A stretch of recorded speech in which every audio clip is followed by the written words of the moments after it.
인간개발 시리즈 제5권 봄나의 증득 감각개발을 통한 두뇌혁명. 인류 최초로 밝혀진 인간개발 자원성 프로젝트. 감각으로 활짝년 하늘이 자기가 연 창세기이며 태초이며 현실의 공간으로서 천지만물 우주만유 몸과 마음의 바탕이며 창조의 원천인 돈태양으로 냉철한 지혜 광명과 뜨거운 사랑과 에너지의 보고인 그 텅 빈 무한의 하늘 정체성 자리 본태양의 코드를 꽂음으로써 무한 공급을 받아 편안하고 안락한 삶으로 바뀐다. 이러한 이치를 해오하고 증득하여 늘 하늘 봄의 생활을 하여야 다시는 생각의 회오리에 빠져 윤회하지 않는 불태전의 경지다.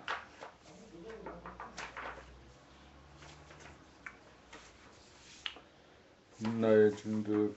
봄나는 봄이 나라는 말이다. 늘 자기를 남보듯이 바라보는 늘 봄이다. 여기서 보는 자와 보이는 자라고 하는 분열된 자아가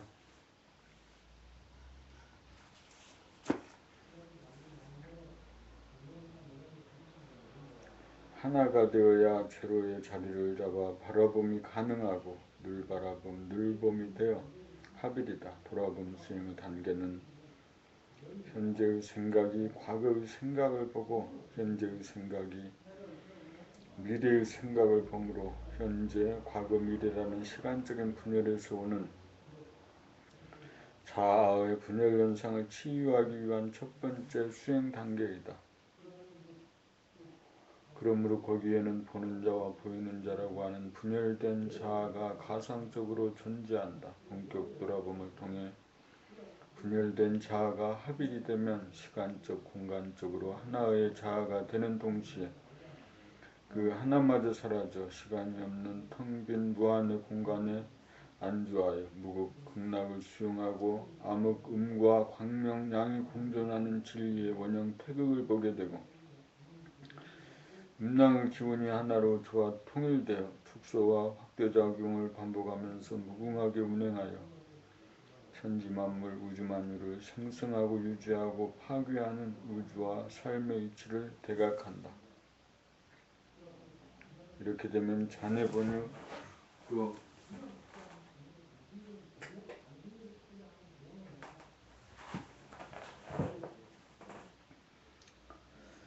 자네본유로 생각 위주로 위주로 돌아가던 선천의 삶이 자운의 합작으로 감각과 생각, 음과 양이 공존하고 상생하는 부천세계가 열린다. 음란은 플러스도 아니고 마이너스도 아니며 음이면서 양이고 양이면서 음인 제로의식이요 제로 에너지다. 그러므로 음랑으로부터 벗어나 음과 양을 자유자재로 조절한다. 그리하여 카오스가 코스모스가 된다. 번뇌망상을 일으키며 고통스럽게 살던 혼돈의 삶은 질서 있는 삶으로 바뀐다. 대립, 갈등, 투쟁의 삶은 자유평화, 행복의 삶으로 바뀐다. 현상의 자기, 허상의 자기, 업장의 자기는 본연의 자기, 실상의 자기, 해탈의 자기로 바뀐다. 편안하게 더 이상 바랄 것이 없고 부족함이 없어 사람을 완성하고 사랑을 완성하고 삶을 완성하여 소원 성취, 만사 형통한다. 봄나가 소우주인 몸과 마음의 주인인 동시에 대우주인 천지만물의 주인이므로 전지전능하고 무소부재하며 무한하고 영원한 존재 자체인 까닭이다. 이 봄나에 점을 찍고 도장을 찍어 증득을 하여야 몸과 마음의 주인이 되고 천지의 주인으로서 손색이 없는 어진 심성의 소유자가 된다. 만물의 영장으로 업그레이드 된다.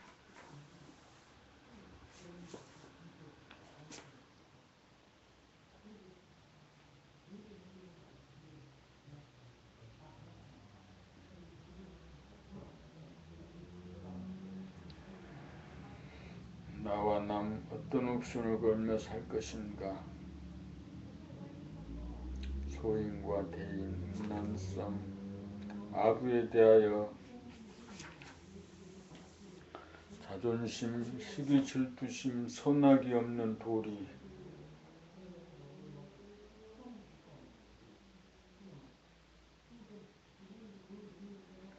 호흡과 호흡지간의 눈을 부릅떠라. 봄나 면벽정진, 인당으로 파고 들어가는 이유. 고운 눈으로 사랑과 자비를 뿜어내자. 원점으로 돌아가자. 태극이가 지금 왜 우는가.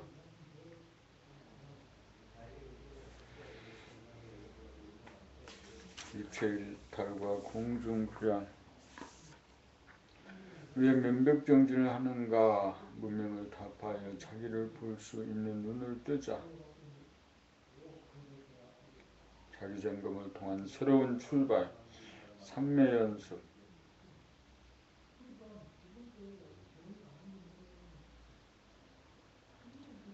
사람다운 사람, 속으로 인사하기. 부리고 쓰기. 감각과 생각을 이긴 5권 범나의 증득 후기. 범나의 증득. 이 글은 2008년 4월 14일부터 2008년 9월 13일까지 유종렬님께서 범나라 홈페이지 원하님의 글란에 쓰신 글입니다.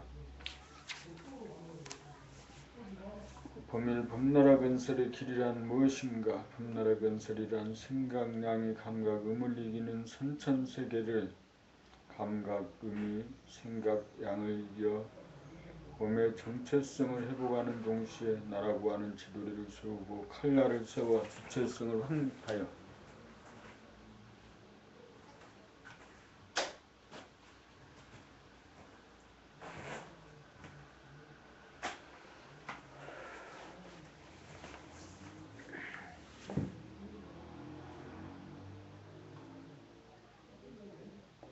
봄이 나라는 것을 깨달아 범나가 감각을 열고 닫으며 범나가 생각이 들락날락하도록 하면서 옵션을 걸어 음양의 삼국관계를 상생으로 돌려 수신 제거하고 지구 평천화하는 후천세계 건설의 길이다. 남성 위주로 돌아가던 선천의 윤리도덕을 남성 여성이 대동소이한 이치대로 공존하고 상생하는 후천의 윤리도덕.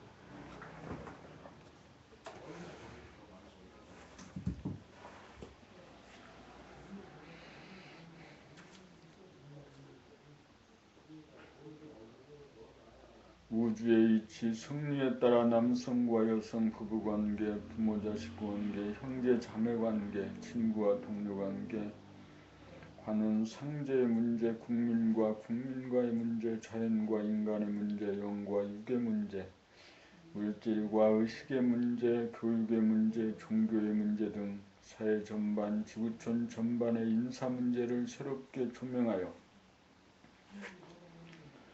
실질적으로 나를 정립하여 나를 구하고 가정을 구하고 사회를 구하고 나라를 구하고 천하를 구하기 위해 대안을 제시하여 가이드하는 총체적인 후천의 윤리도덕을 건설하는 것이 범나라 건설이다.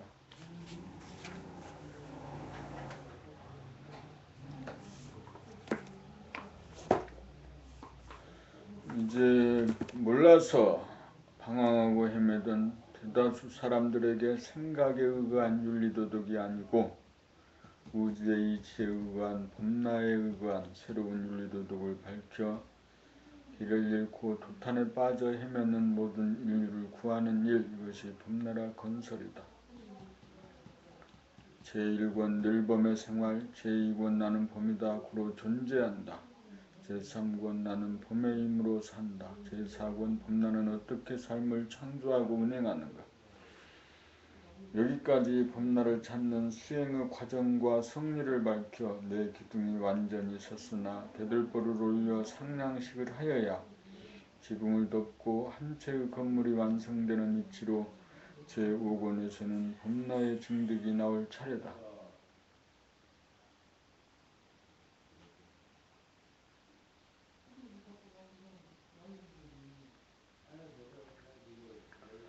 범난을 통해 실제로 당면하고 괴로워하고 불편해하는 가정문제, 경제문제, 질병의 문제 등 사회적인 문제를 언제 어디서나 따르고 실행 가능한 진리적 삶의 길을 밝히고 제시하여 도탄에 빠진 인류를 구원하기 위한 범나라 건설의 상냥식을 거행할 것이다.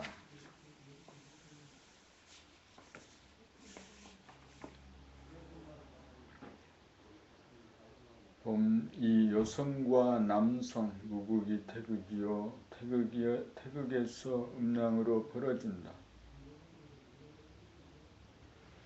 이것이 태극기가 말하는 우주의 법칙이다. 다시 말하면 제로이면서 하나인 본연의 나, 본질의 나, 우주적인 나, 범나에서 음양으로 갈려 사람은 여자와 남자라고 하는 현상의 나로 나타났다.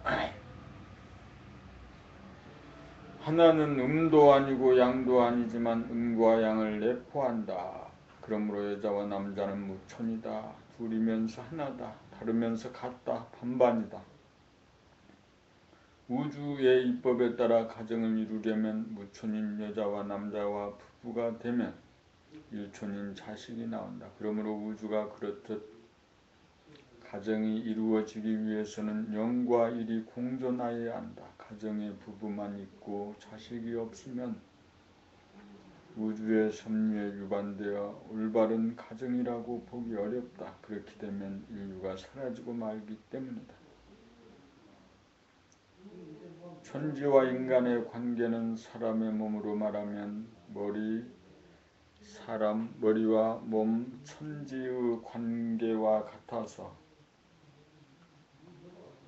천지만 있고 사람이 없는 것은 있을 수 없는 일이다.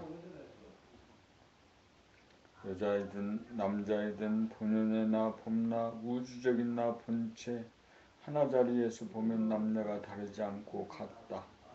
그러나 현상은 나 등용으로 보면 엄연히 남녀가 다르고 같지 않다. 범나의 정체성 측면에서 보면 여자 감각, 공감만 있고 범나의 창조와 운행의 측면에서 보면 여자와 남자 생각, 시간의 상생, 협조작용으로 창조와 유지와 파괴가 이루어진다. 선천에서는 하늘을 양으로 보고 땅을 음으로 보아 양이 음을 누르고 지배하는 것으로 윤리도덕을 세웠으나 우천에서는 하늘을 음으로 보고 땅을 양으로 보아 음이 양을 이기도록 하여 새와 용을 바로잡고 지도리를 세워 남자도 아니고 여자도 아닌 인간 본연의 나인 주체성을 확립하여 음양상극의 선천사를 마감하고 음양상생의 도로 후천의 새로운 윤리도덕을 세운다. 그러므로 후천 세계를 주도하는 것은 여자, 음이 아니고 음도 양도 아닌 하나짜리 인간 본연의 주체성이다. 이렇게 되어야 음양이 대동소이한 삶의 운행이 절도에 맞게 돌아간다. 우주의 운행은 여성이 바탕이 되어 주어야 남성이 출입을 할 수 있어 배를 짜듯 날줄 시줄이 짜여 주야와 주나 주동 사계가 순차적으로 돌아가 만능 만덕이 나타나 물질 문명의 풍요는 물론 정신 문화가 꽃피어 사람다운 사람이 사는 대선경 사회 범나라가 건설될 것이다.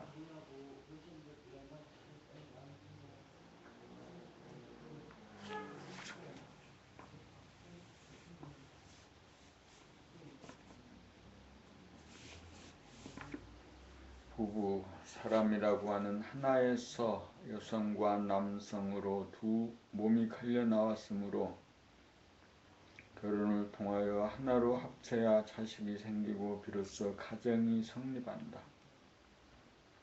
가정이란 우주라고 하는 큰 집의 원리와 똑같이 여성과 남성은 결혼을 통하여 하나가 되고 제로가 되어야 가정을 누리고 후손을 두어야 우주의 섭리대로 가정을 꾸리고 후손을 두어야 우주의 섭리대로 살림살이가 돌아간다.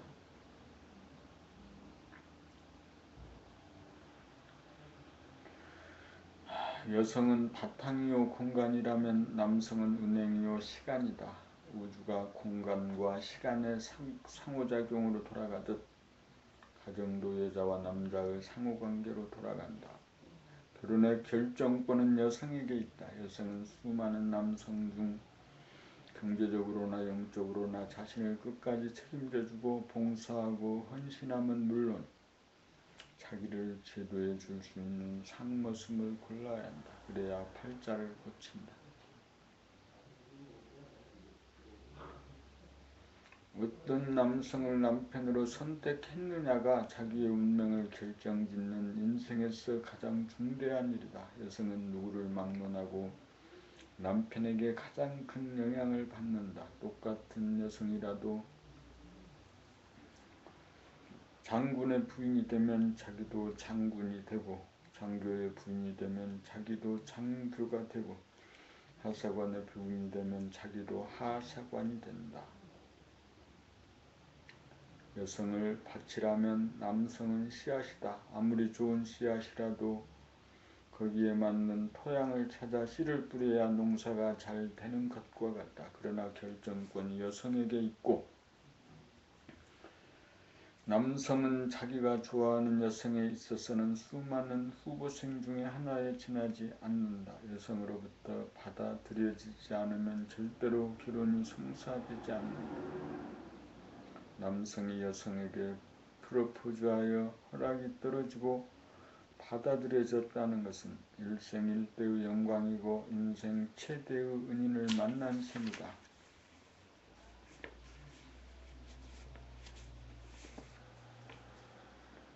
선천에서는 가정의 주인이 남성이었고 여성은 종이었지만 후천에서는 여성이 주인이고 남성이 종이다.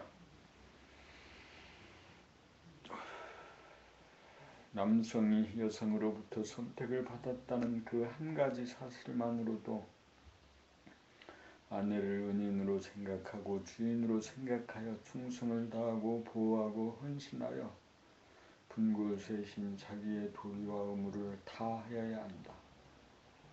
이를 통해 남성은 자기개발과 능력의 향상이 오고 덕을 쌓아 한 단계 업그레이드된 인간으로 성장 발전하는 수순을 밟아 궁극적으로는 자기가 인간을 완성하여 환웅이 웅녀를 사람으로 만든 것과 같이 또는 아담이 자기의 갈빗대를 취하여 만든 이불을 내 뼈 중에 뼈요 살 중에 살이라고 했듯이 아내로 하여금 자기의 정체성이 여성도 아니고 남성도 아닌 하나의 주체성을 회복하도록 노력하여야 한다.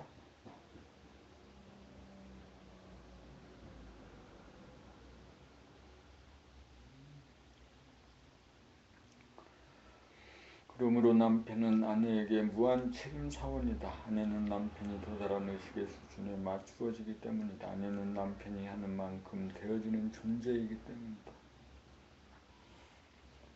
아내는 남편에 의해 길러지고 영향을 받는 존재이다. 영적으로도 그렇고 육체적으로도 그렇다. 아내는 육신 음식과 같이 남편의 정을 받아들이므로 남편의 까르마, 성질, 기질, 체질의 영향을 받을 수밖에 없다. 그러나 남편은 아내로부터 영적으로는 영향을 받지만 육체적으로는 받아들이는 것이 없으므로 아무 영향을 받지 않는다. 그러므로 여성은 어떤 남성의 정을 받아들이느냐에 따라 자기의 성질, 기질, 체질, 운명에 지대한 영향을 준다는 사실을 알아야 한다. 그러므로 함부로 생각하여 문란한 관계를 삼가야 한다. 아내는 남편이 옵션을 거는 데 따라 아내는 거기에 순응하여 장을 만든다. 가정의 문제는 오로지 남편에게 있다고 할 것이다. 부부의 윤리는 공간과 시간의 관계로 운행되는 우주 성립과 운행의 이치에서 비롯된다. 가정을 이루는 것은 여성의 선택권에 있고 가정을 운행하는 것은 남성이 어떤 옵션을 거느냐에 있다.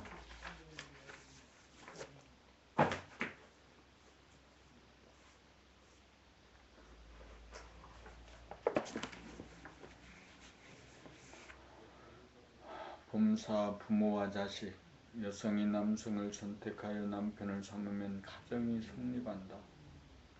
그러나 이것으로는 가정이 필요 조건이지 충분 조건은 아니다.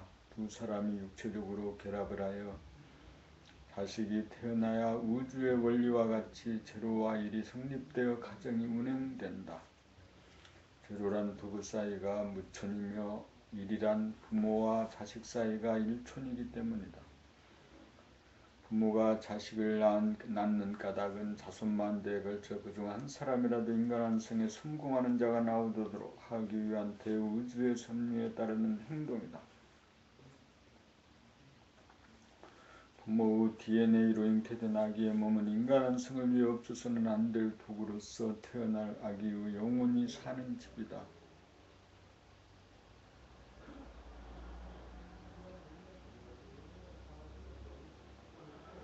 영혼은 우주의 섭리에 의해 현상의 자기가 본연의 자기로 진화 발전하기 위하여 스스로 부모를 선택한 것이다. 영혼은 고정불멸한 것이 아닌 현상적인 삶의 과정이다. 모든 것은 알게 모르게 스스로 건 옵션에 따라 결정된 것이다. 그것은 에고, 영혼의 진화 발전을 위한 본연의 자기가 인도하는 최선의 길이다. 그것은 마치 새집을 지어놓으면 주인이 들어서는 이치와 같다. 그것은 마치 공개 입찰을 통해 소유자를 결정하는 것과도 같다. 그러므로 부모의 입장에서는 새 사람이 들어와 주어서 고마운 일이요, 자식의 입장에서는 집을 지어주어서 고마운 일이다. 부모는 결코 자식의 뜻을 감안하지 않고 일방적으로 자식을 낳은 것이 아니다. 자식은 부모의 소유물이 결코 아니다. 육체적으로는 어변에 의해 부모의 유전인자를 받았을 뿐 영혼은 부모와 전적으로 다른 독립된 인격이다.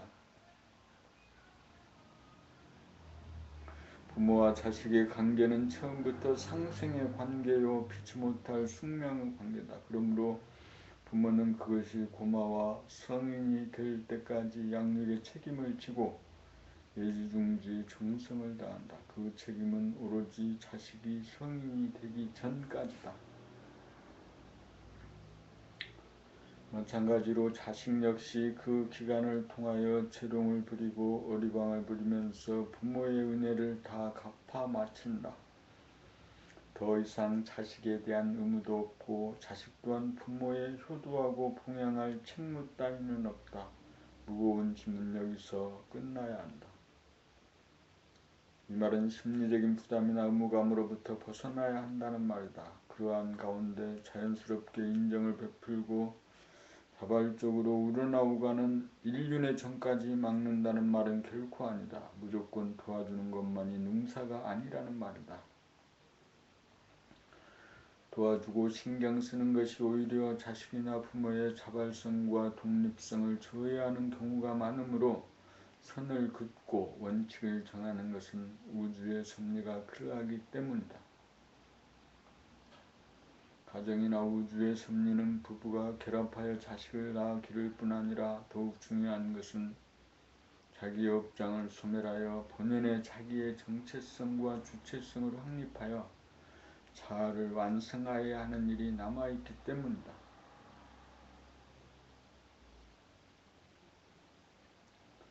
이 일은 남편이나 아내가 대신해 줄 수 있는 일도 아니고 부모나 자식이 대신해 줄 수 있는 일도 아니기 때문이다. 우리가 부부가 되어 가정을 이루고 자식을 낳아 기르면서 사는 까닭은 오로지 동물성을 다스리고 귀신을 다스리며 자연을 돌보고 가꾸는 만물의 영장이 되기 위함이다. 사람을 완성시키기 위함이다. 이 일이 가장 중요하다. 그러므로 부부지간에도 구속되지 말고 부모 자식에 대한 애착, 탐착도 놓아야 한다. 이것이 본연의 자기의 정체성과 주체성 회복을 방해하고 저해하는 가장 큰 업장이기 때문이다.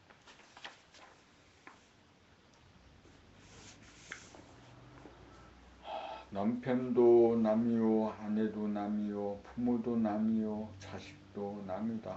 본연의 나는 누구의 남편도 아니요, 누구의 아내도 아니요, 누구의 부모도 아니요, 누구의 자식도 아니다. 남을 걱정하지 않고 자기 걱정하면서 자아를 완성하고 사람을 완성하는 일이야말로 대우주가 바라는 대도를 실천하는 삶이요, 우리 모두가 걸어가야 할 궁극적인 삶의 길이다.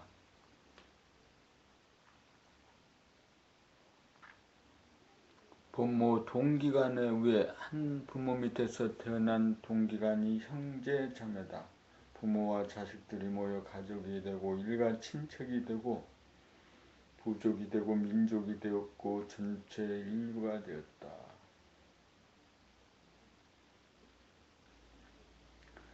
이렇게 하여 지구상에는 600여 종에 달하는 민족과 200여 개에 달하는 국가가 존재하고 현재 67억에 달하는 인구가 되었다. 가족이나 시족이나 민족은 혈연 공동체로서 전체 인류라는 견지에서 보면 부분이요 상대이다. 크게 보면 우주의 이치가 제로에서 하나가 나왔으므로 가정이나 시족이나 민족을 불문하고 시방이 일가다. 모두 같은 조상에서 나온 후손들이다.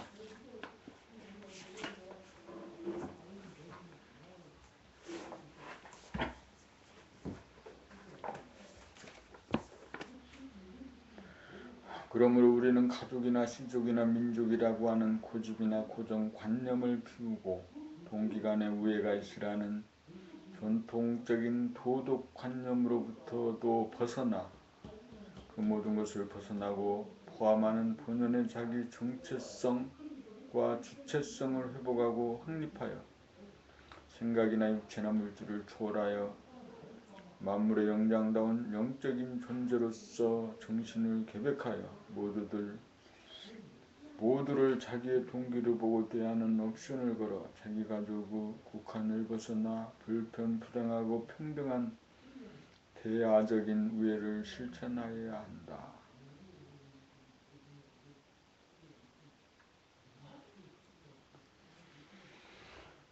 그렇게 살려면 우선 자기부터 인간의 전통이나 윤리도덕 관념이라고 하는 업장을 소멸하여 사람의 본성을 회복하여 사람다운 사람이 되어야 한다. 그렇게 하면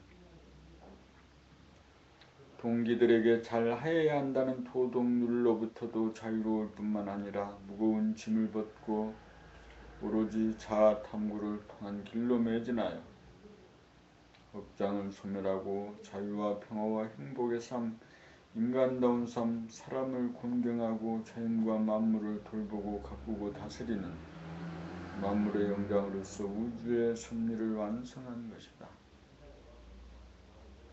선천에서는 지역이나 시족, 민족으로 분리되어 대립갈등, 투쟁의 역사였으나 후천에서는 지구촌이 하나가 되어 돌아가는 글로벌 시대를 열기 위해 선천의 관념을 소멸하여야 자유와 평화와 행복을 누릴 수 있다. 좁은 의미의 동기간의 우애가 아니고 모든 사람을 동기로 보는 새로운 우애관을 확립하여야 한다. 자기의 형제자매에 매이지 않을 때 혈연보다 법연을 더욱 중시하게 될 것이다. 자기의 형제자매가 아니라도 누구이든 의식 수준에 따라 관심과 소질이나 재능에 따라 대화가 소통되느냐 안 되느냐에 따라 우애와 친밀도가 결정될 것이다. 이것이 지공무사한 인간의 본성의 발로에 의해 자연스럽게 나타나는 우애다.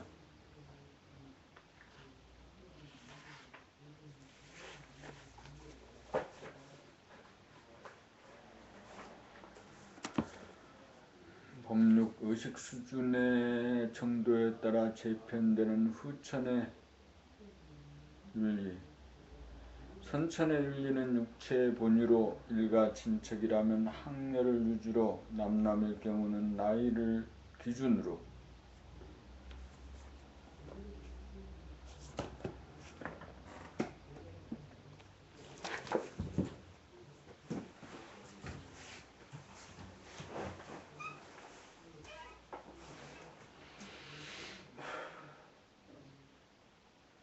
돈이 있느냐 없느냐, 지식이 있느냐 없느냐, 이름이 있느냐 없느냐로 서열이 정해지는 것이 보통이다. 후천에서도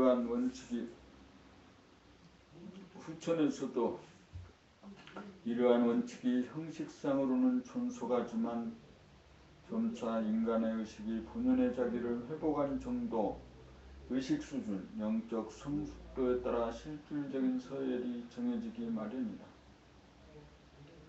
어느 집안 출신이냐, 어느 학교 출신이냐, 어느 나라 출신이냐, 어떤 인종이냐, 직업이 무엇이냐, 남자냐, 여자냐, 나이가 많으냐, 적으냐가 아니라 얼마나 본성을 회복하였느냐, 얼마나 감각을 열어 한 생각도 없는 본연의 자기의 정체성, 본성을 열어 깨끗하게 보존하는 능력의 정도,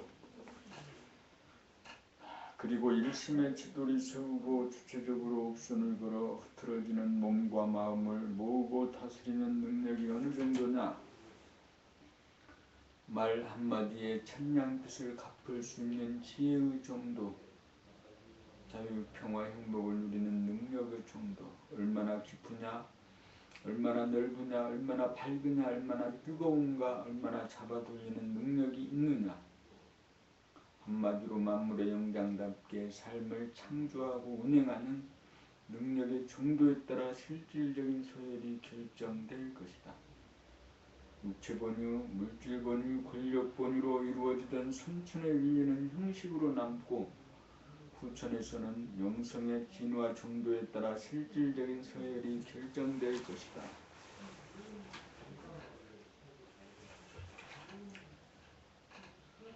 후천에서는 남녀노소를 초월하고 인정을 초월하고 세대를 넘어 사상이나 종교를 넘어 새로운 인간의 윤리가 새로운 인간과 칭교와 서열이 보편화되는 대명천지 달인이 존경받는 세상이 열릴 것이다.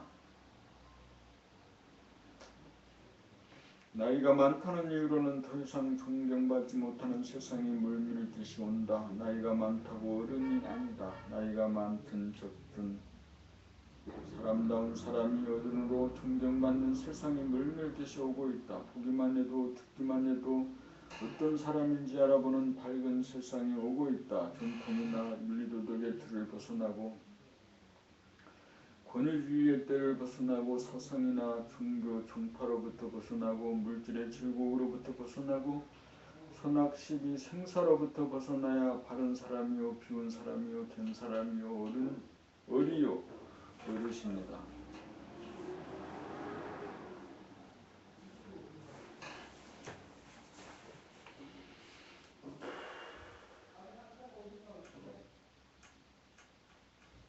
봄칠 몇 가지 고쳐야 할 애절, 선천의 윤리는 장유유서법이다. 후천에서는 자식이 어버이를 공경하는 법도는 후천에서도 자식이 어버이를 공경하는 법도는 변할 수가 없다. 다만 때와 장소에 따라 그 법에 매이지 말고 그 법마저 비운 자리에서 창조적 주체적으로 새 법을 만들어 나도 살고 상대방도 살릴 줄 아는 임기응변의 법을 쓸 줄 알아야 한다는 말이다. 때와 장소에 따라 새 법을 만들어 시행하고 바로 그 법마저 주어 정체성 자리로 돌아가야 창조적인 삶이 사라진다.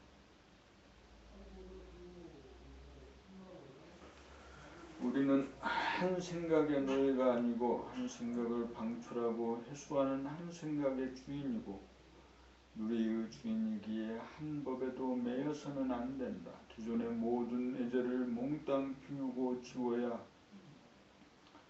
형식이나 틀에 매이지 않아 자기가 편하고 일동이 모두 편해진다. 경우에 따라서는 나이 많은 분들보다 미리 타고 먼저 들어가 앉는 것이 편리할 때가 많다. 그러므로 장유유서법에 매여서는 안 된다. 술자리에서도 주고받고 권하고 자시는 법에 따라 술자리의 애절이 생겨났지만 그 법에 매이면 부자유하고 불편함으로 자기가 들고 싶으면 자기 손으로 따라 마실 수도 있어야 한다. 그리고 술에 약한 사람에게 술을 따르거나 잔을 돌리고 비우라고 강요하는 것은 도리어 형식에 사로잡힌 어리석은 행동이다. 연장자나 상관을 우대한답시고 불편하게 안으로 앉기를 안내하는 것도 생각해 볼 일이다. 자리란 좋고 나쁜 자리가 따로 없다. 그 상황에 따라 안이 좋을 수도 있고 밖이 좋을 수도 있다. 자리란 임시적인 것이지 한 번 앉았다고 고정된 자기의 자리가 아니다. 안에 앉아있던 분이 화장실에 갔다 돌아오는 사이에 자기가 안으로 들어가 그 자리에 앉아 잔을 바꾸기만 하면 그분이 앉기에 편하게 만들어주는 것이 보다 큰 배려가 될 것이다. 엘리베이터를 타거나 차를 탈 때도 무조건 연장자를 우대한답시고 먼저 타시라고 보내서는 도리어 불편하고 무리한 결과가 되는 경우도 비일비재하다. 이렇게 상황에 맞게 적절하게 임기응변할 수 있으려면 감각이 활짝 열려 한 법에도 매이지 않아야 자유로운 발상과 행동이 가능해진다. 이렇게 두루 살피는 능력이 있어야 적재적소에 사람을 앉힐 수 있는 능력을 발휘할 수 있다. 그래야 분위기가 살아나고 화기애애해진다. 사무실 책상이나 의자 배치도 마찬가지고 행사시 좌석 배치도 그렇고 회식 시에도 누구 옆에 누가 앉고 누구와 마주 보느냐는 대단히 중요하다. 그리고 자기가 어디 어느 자리에 앉는 것이 좋은지 부단히 옵션을 걸어야 한다. 미리 앉아야 할 경우는 미리 앉고 나중에 앉아야 할 경우는 나중에 앉아야 한다. 이것이 처신이다. 자기 몸을 그 상황 그 자리에서 어디에 몸을 두느냐가 처신의 문제이다. 정해진 법이 없는 가운데 분명히 합당한 처신의 법이 있다는 것을 알아야 한다. 법이 이때 없으며 없는 가운데 창조적으로 새 법을 만들어 사용하고 다시 지을 줄 알아야 진정한 이해가 살아난다. 예절이란 넉넉하고 자유로운 데서 창조적으로 나온다.